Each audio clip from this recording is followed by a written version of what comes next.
ਗੁਰਪ੍ਰੀਤ ਇੱਕ ਤੋਂ ਬਾਅਦ ਇੱਕ ਕੜੀਆਂ ਹੋਈਆਂ ਜੁੜਦੀਆਂ ਹੋਈਆਂ ਨਜ਼ਰ ਆ ਰਹੀਆਂ। ਨੇਪਾਲ ਤੱਕ ਕੜੀਆਂ ਜੁੜਦੀਆਂ ਹੋਈਆਂ ਨਜ਼ਰ ਆਈਆਂ, ਲੇਕਿਨ ਹੁਣ 8 ਸ਼ਾਰਪ ਸ਼ੂਟਰਾਂ ਦੀਆਂ ਜਿਹੜੀ ਤਸਵੀਰਾਂ ਨੇ ਉਹ ਵੀ ਸਾਹਮਣੇ ਆ ਰਹੀਆਂ ਨੇ। ਕੀ ਲੱਗਦਾ ਹੁਣ ਬਹੁਤ ਜਲਦੀ ਇਸ ਕੇਸ ਨੂੰ ਅਣਸੁਲਝਦੇ ਹੋਏ ਕੇਸ ਨੂੰ ਜਲਦੀ ਸੁਲਝਾ ਲਿਆ ਜਾਏਗਾ?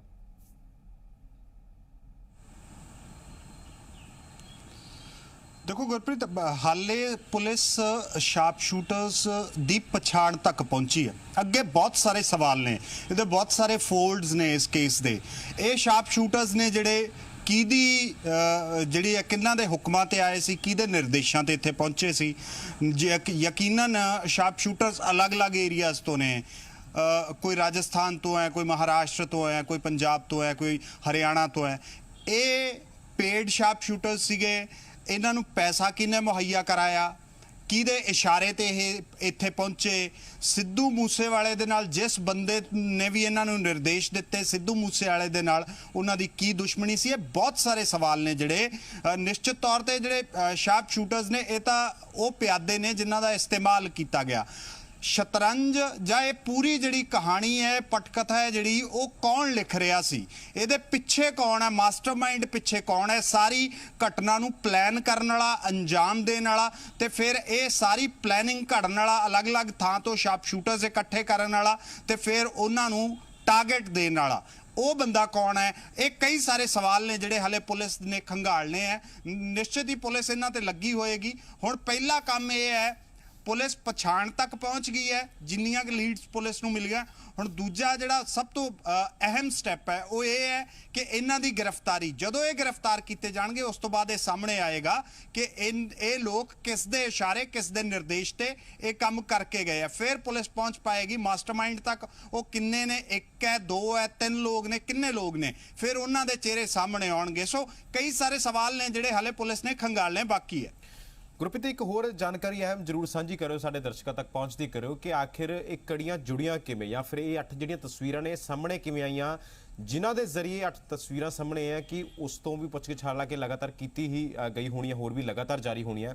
ਕਿ ਲੱਗਦਾ ਕਿ ਗੈਂਗਸਟਰ ਦੇ ਨਾਲ ਕੋਈ ਕਨੈਕਟ ਹੋਏਗਾ ਇਹਨਾਂ 8 ਦਾ, ਜਾਂ ਫਿਰ ਜਿੱਦਾਂ ਤੁਸੀਂ ਵੀ ਜਾਣਕਾਰੀ ਸਾਂਝੀ ਕਰ ਰਹੇ ਹੋ ਕਿ ਆਉਣ ਵਾਲੇ ਸਮੇਂ ਦੇ ਵਿੱਚ ਹੋਰ ਜਿਹੜੀਆਂ ਕੜੀ ਦਰ ਕੜੀ ਜੁੜਦੀ ਹੋਈ ਨਜ਼ਰ ਆਏਗੀ ਕਿ ਆਖਿਰ ਮਨਸੂਬੇ ਕੀ ਸੀ, ਕਿਹਨਾਂ ਨੇ ਇਹ ਲੋਕ ਭੇਜੇ ਸੀ ਸ਼ਾਰਪ ਸ਼ੂਟਰ?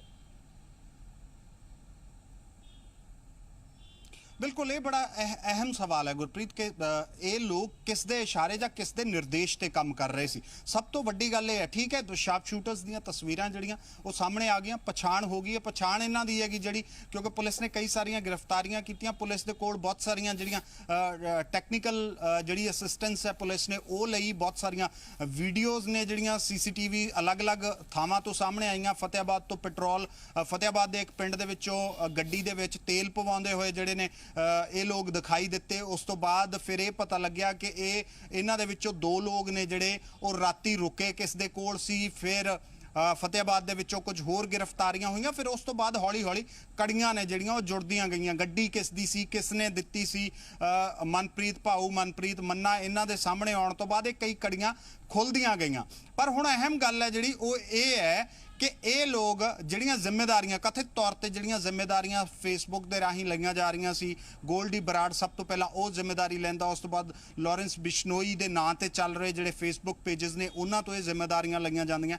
ਤਾਂ ਹੁਣ ਅਹਿਮ ਸਵਾਲ ਹੈ ਜਿਹੜਾ ਉਹ ਇਹੀ ਹੈ ਕਿ ਇਸ ਦੇ ਵਿੱਚ ਕਿੰਨੇ ਲੋਕ ਸ਼ਾਮਿਲ ਨੇ, ਕਿਸ ਨੇ ਪੈਸਾ ਮੁਹੱਈਆ ਕਰਾਇਆ ਇਹਨਾਂ ਸ਼ਾਰਪ ਸ਼ੂਟਰਸ ਨੂੰ ਦੇਣ ਦੇ ਲਈ? ਕਿੰਨਾ ਇਹਨਾਂ ਨੇ ਪੈਸਾ ਲਿਆ, ਕਿੱਥੋਂ ਆਇਆ ਉਹ ਪੈਸਾ, ਕਿਸ ਰੂਟ ਤੋਂ ਆਇਆ, किस ने उस पैसे ਨੂੰ फंड किया? ये सारे सवाल ने जिहड़े ये हाले ध्यान मंगते हैं और पुलिस इन्हां ते लगी क्योंकि सारे सवाल इस गल करके ध्यान मंगते। बिल्कुल तुसीं गल दुरुस्त कर रहे हो, क्योंकि ਜਦੋਂ ਇਸ ਵਾਰਦਾਤ ਨੂੰ ਗੁਰਪ੍ਰੀਤ ਅੰਜਾਮ ਦਿੱਤਾ ਗਿਆ ਤਾਂ ਉਸ ਵਕਤ ਹੀ ਵੱਡੇ ਸਵਾਲ ਇਹ ਖੜੇ ਹੋ ਜਾਂਦੇ ਨੇ ਕਿ ਆਖਿਰ ਜੇਕਰ ਜਿੱਦਾਂ ਹੁਣ ਇਹ ਪਤਾ ਲੱਗ ਰਿਹਾ ਕਿ ਸ਼ਾਰਪ ਸ਼ੂਟਰ ਵੱਖ-ਵੱਖ ਸੂਬਿਆਂ ਦੇ ਨਾਲ ਸੰਬੰਧ ਰੱਖਦੇ ਨੇ, ਤੇ ਜੇਕਰ ਮੌਕੇ ਤੇ ਹੀ ਉਸ ਦਿਨ ਜਦੋਂ ਵੱਖ-ਵੱਖ ਤਸਵੀਰਾਂ ਵੀ ਸੀਸੀਟੀਵੀ ਦੀਆਂ ਹੁਣ ਤੱਕ ਫੁਟੇਜ ਦੇ ਆਪਾਂ ਸਾਰਿਆਂ ਨੇ ਦੇਖੀਆਂ ਕਿ ਕਾਫੀ ਅਲੱਗ-ਅਲੱਗ ਥਾਵਾਂ ਤੋਂ ਜਿਹੜੀ ਸੀਸੀਟੀਵੀ ਫੁਟੇਜ ਨੇ ਸਾਹਮਣੇ ਆਈਆਂ, ਤਾਂ ਜੇ ਮੌਕੇ ਤੇ ਹੀ ਸਖਤਾਈ ਕੀਤੀ ਹੁੰਦੀ, ਜੇ ਬਾਰਡਰ ਸੀਲ ਮੌਕੇ ਤੇ ਹੀ ਕੀਤੇ ਹੁੰਦੇ, ਤਾਂ ਸ਼ਾਇਦ ਹੋ ਸਕਦਾ ਸੀ ਕਿ ਜਲਦੀ ਹੀ ਇਸ ਕੇਸ ਦੇ ਇਸ ਅਣਸੁਲਝੇ ਹੋਏ ਕੇਸ ਨੂੰ ਜਲਦੀ ਸੁਲਝਾ ਲਿਆ ਜਾਂਦਾ। ਜਾਂ ਫਿਰ ਇਹ ਵੀ ਕਹਿ ਸਕਦੇ ਹਾਂ ਕਿ ਜਿਸ ਹਿਸਾਬ ਦੇ ਨਾਲ ਹੁਣ ਗੈਂਗਸਟਰਵਾਦ ਜਾਂ ਫਿਰ ਗੈਂਗਸਟਰ एक सरकारां नूं मूँह चढ़ाउंदे होए नज़र आ रहे हैं कि असीं इस उहदी जिम्मेवारी लैंदे आ। ਹਾਲਾਂਕਿ ਹਾਲੇ ਕੋਈ ਪੁਸ਼ਟੀ ਨਹੀਂ ਹੋਈ ਹੈ, ਲੇਕਿਨ ਫਿਰ ਵੀ ਇੱਕ ਵੱਡੀ ਇੱਕ ਸਿਰਦਰਦੀ ਬਣਦੀ ਹੋਈ ਨਜ਼ਰ ਆ ਰਹੀ ਹੈ ਆਉਣ ਵਾਲੇ ਸਮੇਂ ਦੇ ਵਿੱਚ, ਜਿੱਦਾਂ ਆਪਾਂ ਇਹ ਸਾਰੀਆਂ ਚੀਜ਼ਾਂ ਨੂੰ ਲੈ ਕੇ ਪੜਚੋਲ ਕਰਦੇ ਹੋਏ ਨਜ਼ਰ ਆ ਰਹੇ ਹਾਂ। ਬਿਲਕੁਲ ਦੇਖੋ, ਭਗਵੰਤ ਮਾਨ ਸਰਕਾਰ ਜਦੋਂ ਬਣੀ ਹੈ ਤਾਂ ਉਦੋਂ ਇੱਕ ਐਂਟੀ ਗੈਂਗਸਟਰ ਟਾਸਕ ਫੋਰਸ ਹੈ ਜਿਹੜੀ ਉਹਦਾ ਗਠਨ ਕੀਤਾ ਗਿਆ, ਪਰ ਹਾਲੇ ਤੱਕ ਉਸ ਫੋਰਸ ਦੇ ਵੱਲੋਂ ਜਾਂ ਉਸ ਇੱਕ ਪੁਲਿਸ ਦੀ ਉਸ ਇਕਾਈ ਦੇ ਵੱਲੋਂ ਕੋਈ ਠੋਸ ਕਾਰਵਾਈ ਜਾਂ ਜਿਹੜਾ ਗੈਂਗ ਕਲਚਰ ਹੈ ਉਹਨੂੰ ਖਤਮ ਕਰਨ ਨੂੰ ਲੈ ਕੇ ਹਾਲੇ ਉਸ ਤਰ੍ਹਾਂ ਦੀ ਕੋਈ ਕਾਰਵਾਈ ਹੈਗੀ ਜਿਹੜੀ ਉਹ ਨਹੀਂ ਸਾਹਮਣੇ ਆਈ। ਜਿਹੜੇ ਸ਼ਾਰਪ ਸ਼ੂਟਰਸ ਜਿਸ ਦਿਨ ਇਹ ਕਤਲ ਹੁੰਦਾ ਹੈ ਉਸ ਤੋਂ ਬਾਅਦ ਬੜੀ ਆਸਾਨੀ ਦੇ ਨਾਲ ਨਿਕਲਦੇ ਆ। ਹਾਂ, ਇਹ ਗੱਲ ਜ਼ਰੂਰ ਹੈ ਕਿ ਉਹਨਾਂ ਨੇ ਕਿਉਂਕਿ ਇਹਨਾਂ ਲੋਕਾਂ ਨੇ ਸਭ ਕੁਝ ਪਹਿਲਾਂ ਪਲਾਨ ਕੀਤਾ ਹੋਇਆ ਸੀ। ਉਸ ਤੋਂ ਬਾਅਦ ਜਦੋਂ ਇਹ ਮੋਗਾ ਤੱਕ ਪਹੁੰਚਦੇ ਆ ਤਾਂ ਪਿੰਡਾਂ ਵਿਚਲਾ ਰੂਟ ਲੈਂਦੇ ਹੈਗੇ। ਇਹ ਹਾਈਵੇ ਜਾਂ ਸਟੇਟ ਹਾਈਵੇ ਦੀ ਵਰਤੋਂ ਨਹੀਂ ਕਰਦੇ, ਪਿੰਡਾਂ ਦੀਆਂ ਜਿਹੜੀਆਂ ਲਿੰਕ ਸੜਕਾਂ ਨੇ ਉਹਦੀ ਵਰਤੋਂ ਕਰਦੇ ਹੈਗੇ। ਉੱਥੋਂ ਦੀ ਹੋ ਕੇ ਫਿਰ ਇਹ ਕੁਝ ਤਸਵੀਰਾਂ ਵੀ ਸੀਸੀਟੀਵੀ ਦੀਆਂ ਇਸ ਤਰ੍ਹਾਂ ਦੀਆਂ ਸਾਹਮਣੇ ਆਈਆਂ ਜਦੋਂ ਇਹਨਾਂ ਨੇ ਆਲਟੋ ਕਾਰ ਹੈਗੀ ਜਿਹੜੀ ਉਹ ਗਨ ਪੁਆਇੰਟ ਤੇ ਲੁੱਟੀ ਹੈ। ਉਸ ਤੋਂ ਬਾਅਦ ਮੋਗਾ ਦੇ ਧਰਮਕੋਟ ਤੱਕ ਜਦੋਂ ਇਹ ਪਹੁੰਚਦੇ ਆ ਤਾਂ ਪਿੰਡਾਂ ਵਾਲਾ ਰੂਟ ਲੈਂਦੇ ਆ।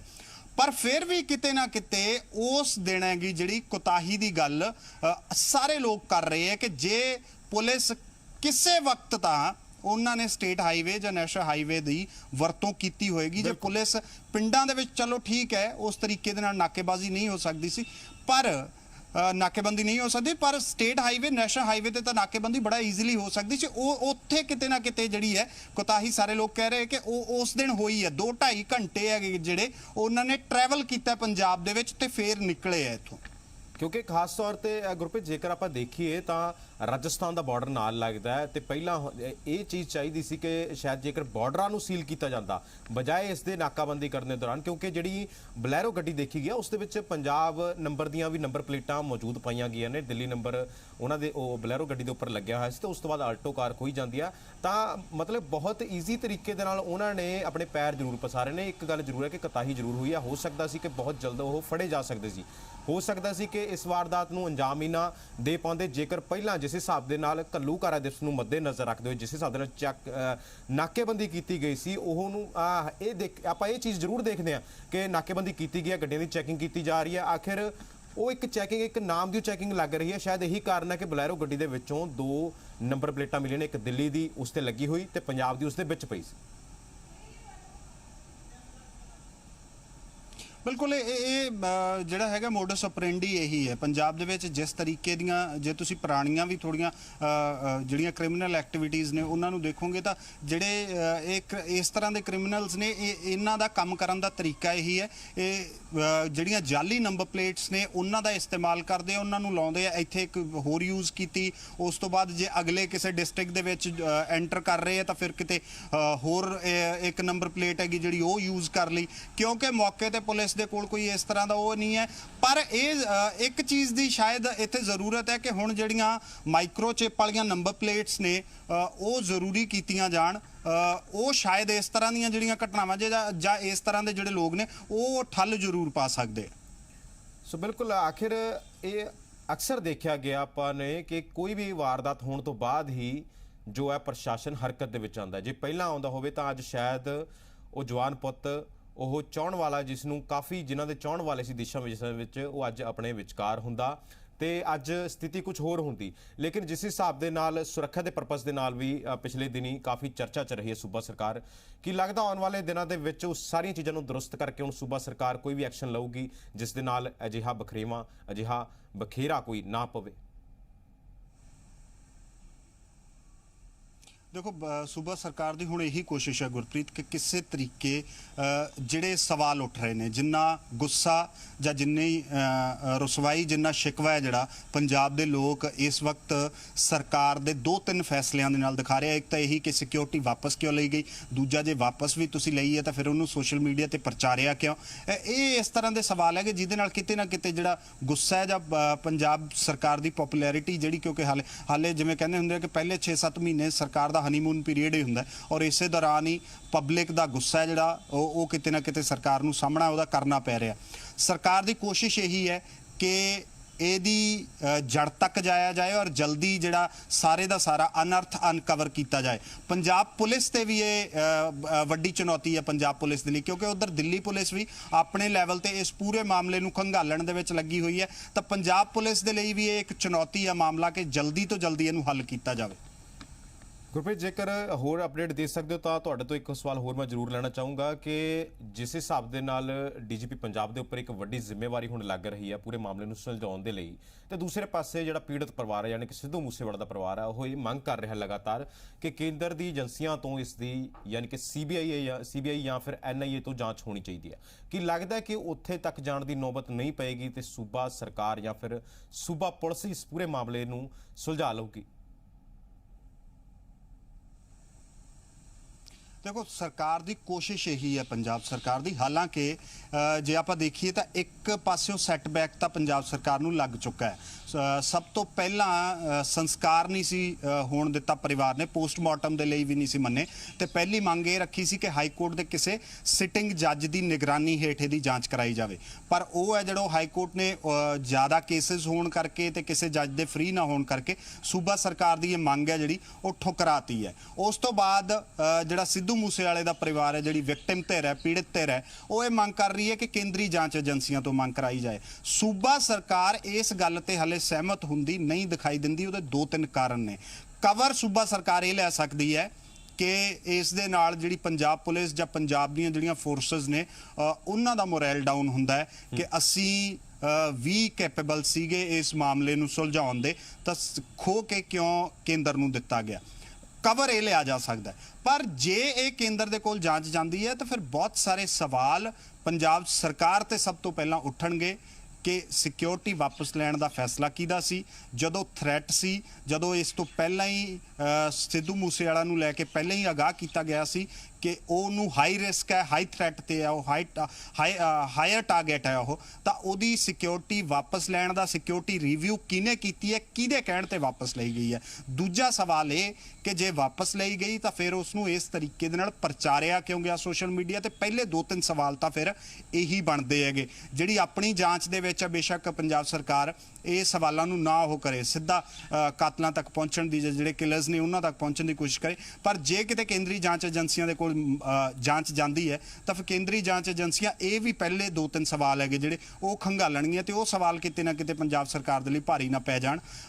हाँ, ये भी एक रीजन है कि पंजाब सरकार का एक ये जिहड़ा तर्क है खबर जरूर सामने आ रही है, वो भी तुहाडे तो जानकारी लेना चाहांगे कि जिहड़े शार्प शूटर ने जिहड़े ਇਹ ਵੀ ਗੱਲ ਸਾਹਮਣੇ ਆਈ ਹੈ ਕਿ ਇਹ ਪਹਿਲਾਂ ਸੈਲਫੀ ਖਿਚਾਉਣ ਦੇ ਲਈ ਗਏ ਸਿੱਧੂ ਮੂਸੇਵਾਲੇ ਕੋਲ, ਯਾਨੀ ਕਿ ਰੇਕੀ ਕਰਦੇ ਕਰਦੇ ਪਹੁੰਚੇ ਕਿ ਆਖਿਰ ਕਿਹੜੇ ਸਿੱਧੂ ਮੂਸੇਵਾਲੇ ਦੇ ਨਾਲ ਗਨਮੈਨ ਨੇ ਜਾਂ ਫਿਰ ਉਹਨਾਂ ਦੇ ਨਾਲ ਹੁਣ ਕੌਣ ਮੌਜੂਦ ਹੈ। ਤਾਂ ਇਹ ਇਸ ਗੱਲ ਦੀ ਕਿੰਨੀ ਕੁ ਸੱਚਾਈ, ਕਿੰਨੇ ਕੁ ਗੱਲ ਨਾਲ ਇਤਫਾਕ ਰੱਖਦੀ ਹੈ ਚੀਜ਼? देखो, उत्थे जिहड़े मौजूद नेड़े तेड़े दे लोग सीगे उन्हां दे राही ये जानकारी जरूर मिली है कि एक शख्स उस दिन आया सी जिहड़ा सिद्धू मूसेवाले दे नाल सैल्फी खिचाउण दी उन्हें आके गल कही, उन्हें सैल्फी खिचवाई भी है।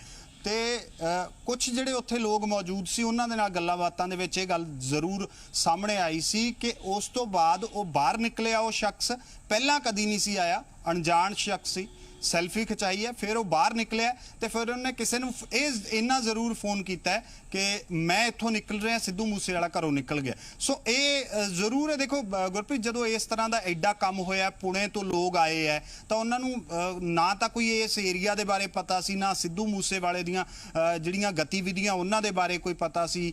ਰਾਜਸਥਾਨ ਤੋਂ ਜਿਹੜੇ ਸ਼ੂਟਰ ਹੈ, ਸੋਨੀਪਤ ਦੇ ਸ਼ੂਟਰ ਹੈ, ਪੁਣੇ ਦੇ ਸ਼ੂਟਰ ਹੈ। ਸੋ ਇਹ ਸਾਰੀਆਂ ਚੀਜ਼ਾਂ ਨੂੰ ਜੇ ਕਿਸੇ ਨੇ ਫੈਸਿਲਿਟੇਟ ਕੀਤਾ ਹੈ ਤਾਂ ਉੱਥੇ ਰਹਿੰਦੇ ਹੋਏ ਕੁਝ ਲੋਕਾਂ ਨੇ ਜ਼ਰੂਰ ਕੀਤਾ ਹੋਊਗਾ। ਬੇਸ਼ੱਕ ਉਹਨਾਂ ਦੀ ਰੇਕੀ ਹੈ ਜਿਹੜੀ ਉਹ ਬਾਹਰ ਦੇ ਕਿਸੇ ਬੰਦੇ ਤੋਂ ਕਰਵਾਈ ਹੋਵੇ, ਨੇੜੇ ਤੇੜੇ ਦੇ ਪਿੰਡ ਦੇ ਕਿਸੇ ਨੇੜੇ ਤੇੜੇ ਦਾ ਕੋਈ ਪਿੰਡ ਹੋਵੇ, ਉਹ ਉੱਥੋਂ ਦਾ ਵੀ ਕੋਈ ਜਿਹੜਾ ਹੈਗਾ ਉਹ ਸ਼ਾਮਿਲ ਹੋਵੇ। ਸੋ ਰੇਕੀ ਪਹਿਲਾਂ ਪ੍ਰੋਪਰ ਹੋਈ ਹੈ, ਰੇਕੀ ਹੋਣ ਤੋਂ ਬਾਅਦ ਫਿਰ ਇਹ ਲੋਕ ਇੱਥੇ ਆ ਕੇ ਜੰਮੇ। ਔਰ ਇਹ ਵੀ ਕਿਹਾ ਜਾ ਰਿਹਾ ਕਿ 8-10 ਦਿਨ ਤੋਂ ਲਗਾਤਾਰ ਇੰਨੀ ਗੱਲ ਜ਼ਰੂਰ ਹੈ, ਬਿਲਕੁਲ ਗੁਰਪ੍ਰੀਤ, ਇੰਨੀ ਗੱਲ ਜ਼ਰੂਰ ਹੈ ਕਿ ਕੋਈ ਅੰਦਰਲਾ ਹੀ ਵਿਅਕਤੀ ਹੋ ਸਕਦਾ ਜਾਂ ਨਿਕਲ ਕੇ ਸਾਹਮਣੇ ਬਾਹਰ ਆਏਗਾ ਕਿ ਜਿਸਨੇ ਸਾਰੀ ਇਨਫੋਰਮੇਸ਼ਨ ਅੰਦਰਲੀ ਬਾਹਰ ਦਿੱਤੀ ਹੈ। ਉਸ ਤੋਂ ਬਾਅਦ ਬਾਅਦ ਹੀ ਇਹ ਪੂਰਾ ਜਿਹੜਾ ਕਤਲकांड ਆ ਉਹ ਵਾਪਰਿਆ। ਇੱਕ ਹੋਰ ਅਹਿਮ ਇਸੇ ਸਵਾਲ ਦੇ ਨਾਲ ਇੱਕ ਹੋਰ ਮੇਰਾ ਸਵਾਲ ਜੁੜਿਆ ਹੋਇਆ ਕਿ ਜਿਹੜੇ ਦੋ ਹੋਰ ਨੌਜਵਾਨ ਸੀ, ਯਾਨੀ ਕਿ ਸਿੱਧੂ ਮੂਸੇਵਾਲਾ ਦੇ ਦੋਸਤ ਸੀ, ਉਹਨਾਂ ਪ੍ਰਤੀ ਕੋਈ ਅਪਡੇਟ ਆਈ ਹੋਵੇ ਜਾਂ ਫਿਰ ਪੁਲਿਸ ਪ੍ਰਸ਼ਾਸਨ ਦੁਆਰਾ ਉਹਨਾਂ ਦੇ ਨਾਲ ਕੋਈ ਇਸੇ ਹਿਸਾਬ ਦੇ ਨਾਲ ਪੁੱਛਗਿੱਛ ਕੀਤੀ ਹੋਵੇ ਤੇ ਮੇਨ ਕੋਈ ਅਪਡੇਟ ਸਾਹਮਣੇ ਆਈ ਹੋਵੇ? ਕਿਉਂਕਿ ਉਹ ਬਿਲਕੁਲ ਨਾਲ ਸੀ ਤੇ ਉਹਨਾਂ ਨੇ ਸ਼ਾਇਦ ਹੋ ਸਕਦਾ ਕਿ ਉਦੋਂ ਵੀ ਉਹ ਨਾਲ ਹੀ ਨੇ ਜਦੋਂ ਉਹ ਸ਼ਖਸ ਦੁਆਰਾ ਸੈਲਫੀ ਲਈ ਜਾਂਦੀ ਹੈ ਸਿੱਧੂ ਮੂਸੇਵਾਲੇ ਦੇ ਨਾਲ। ਕੀ ਲੱਗਦਾ ਕਿ ਆਉਣ ਵਾਲੇ ਸਮੇਂ ਦੇ ਵਿੱਚ ਜੇਕਰ ਪੁੱਛ ਪੜਤਾਲ ਹੋਏਗੀ ਤਾਂ ਹੋਰ ਵੀ ਤੱਥ ਨਿਕਲ ਕੇ ਸਾਹਮਣੇ ਆਉਣਗੇ, ਕਿਉਂਕਿ ਉਹ ਬਿਲਕੁਲ ਨਾਲ ਸੀ ਸਿੱਧੂ ਮੂਸੇਵਾਲੇ ਦੇ? ਡੈਫੀਨਿਟਲੀ ਉਹਨਾਂ ਤੋਂ ਪੁੱਛਗਿੱਛ ਪੁਲਿਸ ਲਗਾਤਾਰ ਕਰ ਰਹੀ ਹੈ। ਉਹਨਾਂ ਦੀਆਂ ਹੀ ਦਿੱਤੀਆਂ ਕੋਈ ਜਾਣਕਾਰੀਆਂ ਦੇ ਆਧਾਰ ਤੇ ਕਿ ਕਿਸ ਤਰ੍ਹਾਂ ਦੇ ਲੋਕ ਸੀ, ਕਿੰਨੇ ਸੀ, ਬੇਸ਼ੱਕ ਮੂੰਹ ਸਾਰਿਆਂ ਦੇ ਢੱਕੇ ਹੋਏ ਸੀ, ਪਰ ਕਈ ਤਰ੍ਹਾਂ ਦੀਆਂ ਲੀਡਸ ਨੇ, ਕਈ ਤਰ੍ਹਾਂ ਦੀਆਂ ਜਿਹੜੀਆਂ ਜਾਣਕਾਰੀਆਂ ਨੇ ਉਹ ਉਹਨਾਂ ਦੇ ਕੋਲੋਂ ਵੀ ਮਿਲੀਆਂ ਨੇ। ਫਿਲਹਾਲ ਉਹ ਜਿਹੜੇ ਜ਼ੇਰੇ ਇਲਾਜ ਨੇ, ਇਲਾਜ ਉਹਨਾਂ ਦਾ ਚੱਲ ਰਿਹਾ, ਪਰ ਉਹਨਾਂ ਦੀਆਂ ਕਈ ਲੀਡਸ ਨੇ ਜਿਹੜਾ ਹੈਗਾ ਕੰਮ ਦੀਆਂ ਜਾਣਕਾਰੀਆਂ ਦਿੱਤੀਆਂ ਨੇ। ਔਰ ਪੁਲਿਸ ਆਉਣ ਵਾਲੇ ਦਿਨਾਂ ਦੇ ਵਿੱਚ ਹੁਣ ਇਸੇ ਗੱਲ ਤੇ ਗੁਰਪ੍ਰੀਤ ਪੁਲਿਸ ਦਾ ਫੋਕਸ ਹੈ ਕਿ ਸਭ ਤੋਂ ਪਹਿਲੀ ਜਿਹੜੀ ਚੀਜ਼ ਹੈ ਉਹ ਅਰੈਸਟ ਕੀਤਾ ਜਾਵੇ ਇਹਨਾਂ ਲੋਕਾਂ ਨੂੰ। ਸਾਰੀਆਂ ਸਟੇਟ ਪੁਲਿਸ ਨੇ ਜਿਹੜੀਆਂ ਉਹ ਅਲਰਟ ਤੇ ਨੇ। ਇਹ ਜੇ ਦੇਸ਼ ਦੇ ਅੰਦਰ ਨੇ ਤਾਂ ਵੀ ਇਹਨਾਂ ਦੇ ਪੋਸੀਬਲ ਹਾਈਡ ਆਊਟਸ ਕੀ ਹੋ ਸਕਦੇ ਆ ਉਹ ਸਾਰੇ ਖੰਗਾਲੇ ਜਾਣ, ਤੇ ਜੇ ਇਹ ਬਾਰਡਰ ਪਾਰ ਵੀ ਕਰ ਗਏ ਆ ਮੁਲਕ ਦਾ ਤਾਂ ਵੀ ਫਿਰ ਇਹਨਾਂ ਨੂੰ ਲੱਭਿਆ ਜਾਵੇ ਜਲਦੀ ਤੋਂ ਜਲਦੀ।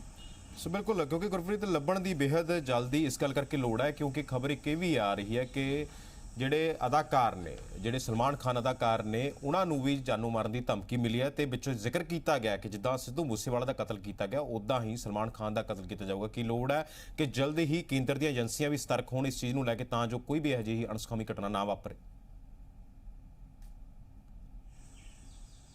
ਬਿਲਕੁਲ, ਇਹ ਬਿਲਕੁਲ ਸਮੇਂ ਦੀ ਲੋੜ ਹੈ ਇਸ ਵਕਤ। ਔਰ ਜਿਸ ਤਰੀਕੇ ਦੇ ਨਾਲ ਹੁਣ ਇਨਪੁਟਸ ਆ ਰਹੀਆਂ ਨੇ ਗੁਰਪ੍ਰੀਤ, ਜਿਵੇਂ ਮਹਾਰਾਸ਼ਟਰ ਦੇ ਵੀ 2 ਸ਼ਾਰਪ ਸ਼ੂਟਰਸ ਇਹਦੇ ਵਿੱਚ ਸ਼ਾਮਿਲ ਨੇ, ਤਾਂ ਇਹ ਹਲਕੇ 'ਚ ਲੈਣ ਵਾਲੇ ਥ੍ਰੈਟ ਨਹੀਂ ਹੈ। ਬੇਸ਼ੱਕ ਇਹ ਸਲਮਾਨ ਖਾਨ ਨੂੰ ਦਿੱਤਾ ਗਿਆ ਥ੍ਰੈਟ ਹੈ, ਪਰ ਹਲਕੇ 'ਚ ਲੈਣ ਵਾਲਾ ਥ੍ਰੈਟ ਨਹੀਂ ਹੈ, ਕਿਉਂਕਿ ਜੇ ਇਸ ਤਰੀਕੇ ਦੇ ਨਾਲ ਨੈਟਵਰਕ ਪੂਰੇ all over India, pan India network ਇਹਨਾਂ ਦਾ ਚੱਲ ਰਿਹਾ ਹੈ ਇਸ ਤਰ੍ਹਾਂ ਦੇ ਕ੍ਰਿਮੀਨਲਸ ਦਾ, ਤਾਂ ਇਹਨੂੰ ਤੋੜਨਾ, ਇਸ ਨੈਟਵਰਕ ਨੂੰ ਔਰ ਇਹਨੂੰ ख़त्म करना बहुत ज़रूरी है। क्योंकि ਜਿਹੜੇ ਸੈਲੈਬ੍ਰਿਟੀਜ਼ ਨੇ ਉਹਨਾਂ ਦਾ ਪਬਲਿਕ ਦੇ ਵਿੱਚ ਜਾਣਾ ਆਉਣਾ ਬੜਾ ਆਮ ਹੁੰਦਾ ਰਹਿੰਦਾ ਹੈਗਾ, ਔਰ ਹਰ ਟਾਈਮ ਸਿਕਿਉਰਿਟੀ ਦੇ ਵਿੱਚ ਤੁਸੀਂ ਨਹੀਂ ਰਹਿ ਸਕਦੇ।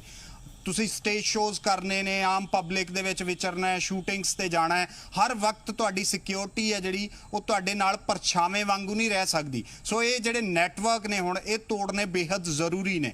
ਜੇ ਇਹਦੇ ਚ ਮਹਾਰਾਸ਼ਟਰ ਤੱਕ ਦੇ, ਪੁਣੇ ਤੱਕ ਦੇ ਲੋਕ ਸ਼ਾਮਿਲ ਨੇ, ਸ਼ੂਟਰਸ ਸ਼ਾਮਿਲ ਨੇ, ਤਾਂ ਸਲਮਾਨ ਖਾਨ ਨੂੰ ਬੇਸ਼ੱਕ ਥ੍ਰੈਟ ਮਿਲ ਰਿਹਾ ਜਾਂ ਕਿਸੇ ਨੂੰ ਵੀ ਮਿਲ ਰਿਹਾ, ਇਹ ਹਲਕੇ ਚ ਲੈਣ ਵਾਲਾ ਨਹੀਂ ਹੈ।